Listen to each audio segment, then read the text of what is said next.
Hello guys and girls, welcome to Bored Now's horror movie reviews, and on this video I will be reviewing Little Monsters, which is a new release, new in the UK anyway. I think it comes out next Friday here, the 15th, sounds about right, so I'm ahead of the game with this review.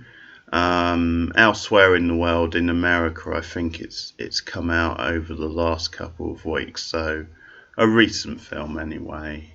Yeah, Little Monsters. This is more of a horror comedy with a lot of comedy actually, but you know, there's enough horror to justify it being a horror movie review. So horror comedy certainly. And I actually saw this at a mystery screening at my local picture house, mystery film, which was a couple of weeks ago. And it was, you know, quite a nice little swerve on us because with it being the night before Halloween, we were expecting it, you know, we were speculating what the mystery film was going to be, and we were obviously thinking, well, they're going to go for a classic horror movie like maybe The Exorcist or something like that, Texas Chainsaw Massacre, whatever the case may be. So they kind of threw us off by going for this newer release, this brand new film actually, which is an Australian sort of American co-production, I think. And it stars Peter Longo, Josh Gad, who's like quite a well-known sort of stand-up comic actor in the States particularly, and Alexandra England, who sort of plays the lead. I've not really seen him in anything as far as I can remember, but they're the three kind of main sort of actors in it. And yeah, as I said, it did throw us off. And then it was this choice, and I'd heard the film before. I'd heard it briefly on another podcast mentioned, but I didn't actually know really anything about it apart from the fact that, you know, it was meant to be like a horror film, or at least have some sort of horror thing happening in it.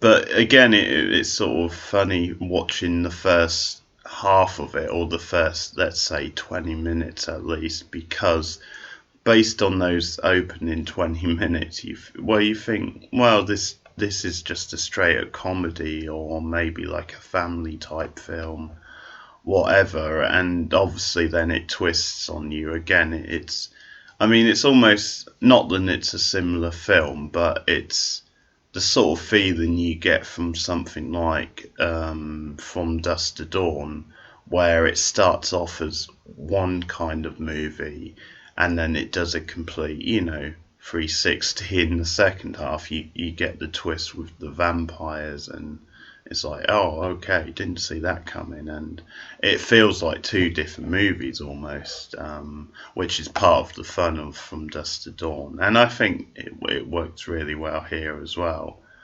Different kind of movie, but same kind of subversion in the second half. So I'll set up the plot anyway before I talk about whether I liked it or not. So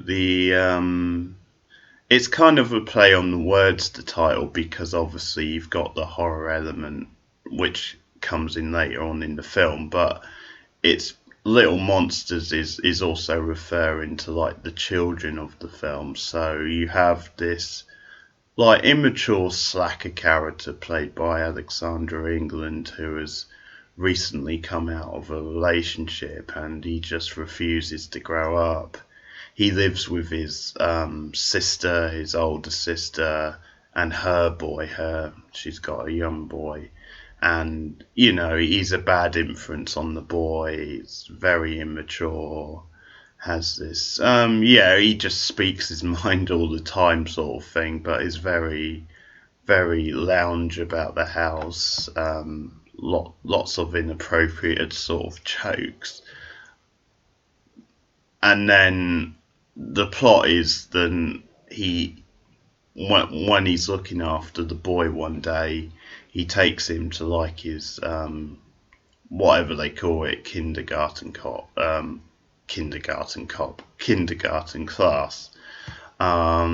And this is in Australia. The film is set in Australia, so whatever they call it over there. But and then he meets, the boy's teacher, played by Lupita Nyong'o, who was in Us earlier this year, a more straight sort of horror movie. Really impressive film, and she's a great actress.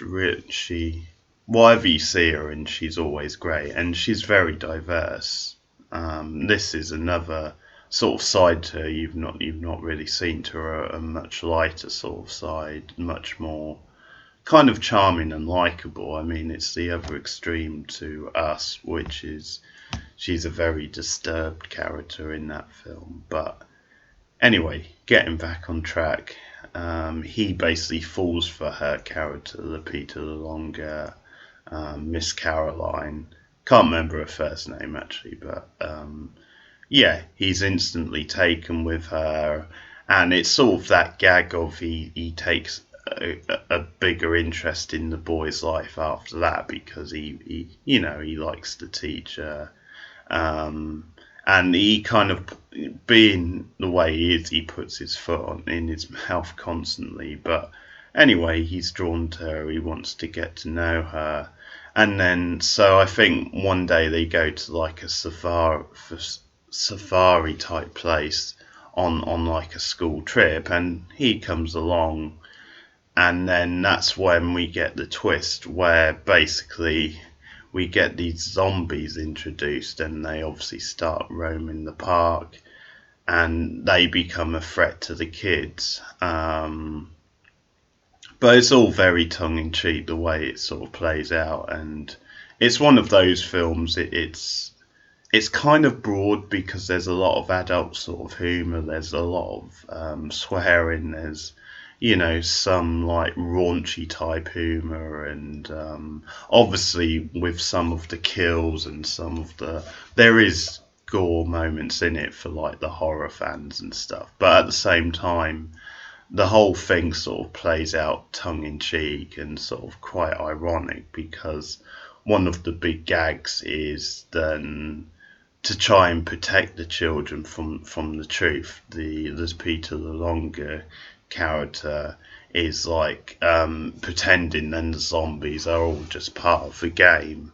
and we see them singing songs to them, and playing songs on her guitar, and the Alexandra England character is a musician as well. He really likes songs and so he slowly gets more into it, and we sort of see growth from him. But you can see the sort of the play on words with the title Little Monsters, describing the kids, but then also the zombies as well. But yeah, it's one of those kind of, it's almost like School Rock meets like Zombieland, or meets like a zombie type movie, if you like. So quite an oddball sort of combination. So that's the setup, and I really liked it. I had a blast with this movie, almost pretty much from the word go, even though it turns into quite a different sort of film than you expect. But the humour was really, really good. I mean, the standard of modern comedies is pretty dire, but this was very, very funny. I was laughing consistently. I mean, I'm not saying there weren't like weaker jokes. There were, and there were times in the film where I wasn't that entertained, but overall across the film I did find it very funny. I found it very charming. The humour is sort of odd. I mean, a lot of it I can't really explain, or I can't, if I said it to you, what happened in this scene or that scene, you might find it hard to see how it's funny, but you just have to watch the film. You just have to see it's all about the reactions and the delivery of the lines and stuff. I mean, one thing you'll get which is really funny, a really visual gag, is then so early on in the film, the main guy, whose name I forget actually, I think it's Mark, but don't hold me to that. But he goes over to his ex girlfriend's house with the boy sort of thing, and they've been playing around, and the boy is wearing a Darth Vader outfit, and so they burst in on his ex girlfriend having sex with her um, current guy. And so it's that comedy of embarrassment, the fact that he just barges in without thinking, and then he kind of gets stroppy because he's seen them having sex, even though it was him who barged in. But what makes it even more funny is the boy there in the Darth Vader outfit, and obviously being an 8-year old or 6, whatever he is, not really understanding it, not really understanding just how awkward this is. But yeah, that's a really funny scene. That's a good example of the sort of humour. And I think it's a lot about the reactions, a lot about just the context of it. And I think it's what a lot of enjoyable comedy is, the fact that you just get these off kilter, like oddball elements, and these, it's the fact that you're mixing it in with this childlike sort of humor, or these kids, and it's like things that don't go together. So that's kind of what makes it funny. And it's almost like this playful sort of thing where the kid, he's taught by the adult, then Darth Vader is like the cool hero of Star Wars almost, even though obviously he's not. So that kind of makes it funny, the fact that he's not dressed as like Han Solo or Luke Skywalker, but it's actually Darth Vader, and he becomes like the hero. And it's this thing about, the kid actually being more, the adult in this case, well, being more immature, if you like, than the kid. But yeah, this joke does come back later, because we see him later on in the Darth Vader outfit again, used as like a distraction for the zombies as part of a plan, to try and help the rest escape. So yeah, you see him running through, and the slow motion and the music, and yeah, it's really good stuff actually. So I really like that scene early on, and it is consistently funny throughout. I think the lead guy, who, as I said, I've not seen in a film before, he's a really good physical comedian. So at the Savali, you've got him and the Josh Gad. He's like this children's entertainer, and he's really foul mouth. I mean, he's really quite crude, but he does make it funny. He's just such an over the top guy, and just his delivery, and it's just I think what makes this film so entertaining for me anyway is just how absurd the humour is. There's just something where it pushes it so far, and it's kind of so ridiculous, but in a really twisted and playful, fun sort of way. Then it just appeals to my taste really for humour and for this kind of thing. But yeah, we see that in the Josh Gads. He's just so OTT and pathetic, but in a really funny sort of way.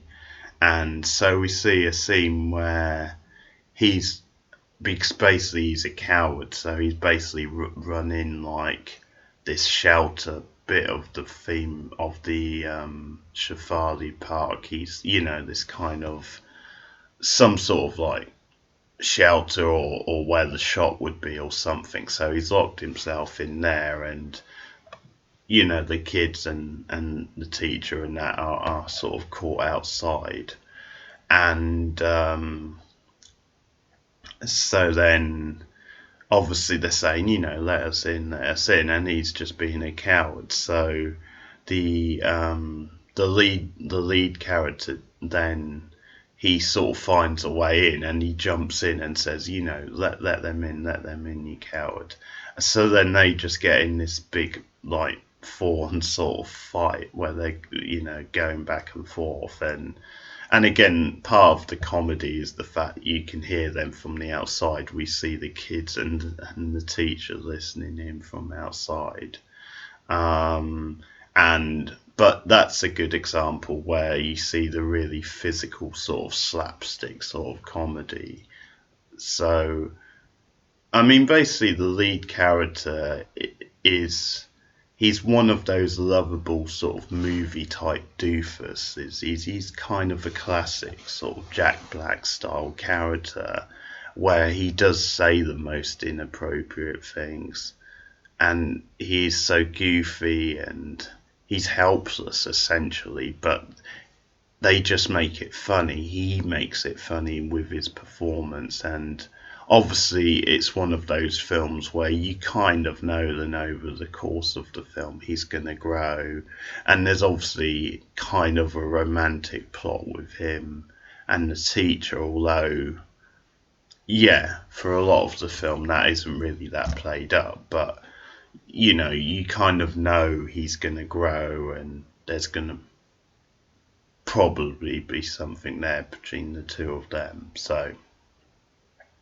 it works in that way where this guy, he does get more likable, or there is an arc for him, but at the same time he's very funny anyway. You enjoy it anyway. I mean, in reality, probably that sort of character in real life, you would probably struggle to spend like a minute with him. But yeah, in the context of the film, they just make it really funny. So he's really good. I really liked his performance. And also the Peter Lolonga is, again, as I said, just great. I mean, she shows another side to herself, really. I thought she was very likable as the teacher. And I mean, there is something just really moving about this film. It's just really charming, and it does sneak up on you like the most unlikeliest of moments just warm your heart. I mean, a lot of these when they're like encouraging the children through these songs, and then there's a lovely bit where the teacher and the main guy, they're starting to bond and starting to have this chat, late at night, and she confesses to him that she's a Neil Diamond fan, and obviously that's kind of a sort of a gag because it's poking fun at Neil Diamond sort of thing. Although then he says later, I'm a Neil Diamond fan as well, and I'm not sure if he's just saying that to be nice. But what it all leads to is he sings her a song and gets the kids to sing along, and it's Sweet Carolina, but her surname is Caroline. Mrs. Carolina, so they changed the lyrics to work in with that, and it's a really touching scene. I mean, who would have thought using Neil Diamond like that could be so touching, but it really is. And then later on, I mean, at the very end of the film, actually, it's very funny but very touching when they've kind of escaped the danger, but the parents of the kids have shown up and they're all concerned, and I sort of like the touch actually because the main boy's mother is, when she hears then his uncle has he's been part of saving the day, and I just love it how moved she is. Because obviously, again, it's like the whole arc. He's been written off as this doofus, and then he's grown, and it's kind of similar to School of Rock in a way, that thing where he's confused, he's mixed up for a teacher sort of thing, and he's actually this childlike sort of guy who's now in the adult sort of world, and he has to take responsibility sort of thing. But she's really moved when she finds out that her brother saved the day sort of thing, or helped to save the day, and it sort of leads to this end scene where we just like one of them, it might be her character, just says they must be so scared sort of thing, and the guy they're talking to, the main like guy from the military, just says, no, I wouldn't worry too much about that. And then it cuts to them, and they're just singing songs and enjoying themselves. And again, it's so touching. I'll say it again, but because the parents come in and they see this and they're actually really touched. An honest, kind of genuine feel good moment, and this is what cinema can sort of do for you. So that's a lovely scene, but again, the sort of kind of oddball sort of humour. Another example of that is it's late in the film, and obviously the army have shown up at this point, and they're trying to escape. They're on the thing, and the zombies are chasing them, and they actually slowly get the zombies. So they're playing a song, and they slowly get the zombies to just kind of joining in with the song, and they're sort of clapping and stuff. So stuff like that, really, really good stuff.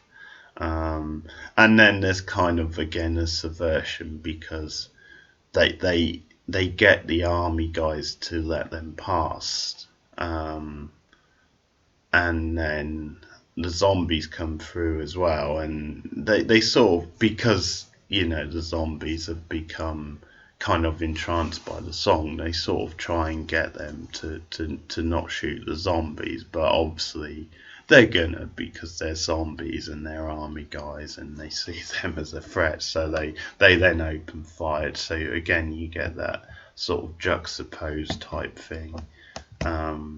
So really, really entertaining. And I guess it just shows, then I haven't talked about the film that much. Or sorry, I haven't talked about the horror elements that much. It does show how good the comedy is, and that it does work as a really good family type film. That is charming. I mean, it's in many ways it's a predictable film just through the beats it goes through, but there are subversions, if you like, and there are the fact that the humour is so adult at times, and obviously just throwing this zombie plot in, it does make it kind of feel different. And the horror stuff does work quite well as well. It's it's all quite good fun, but it's obviously meant to be a lighter sort of film.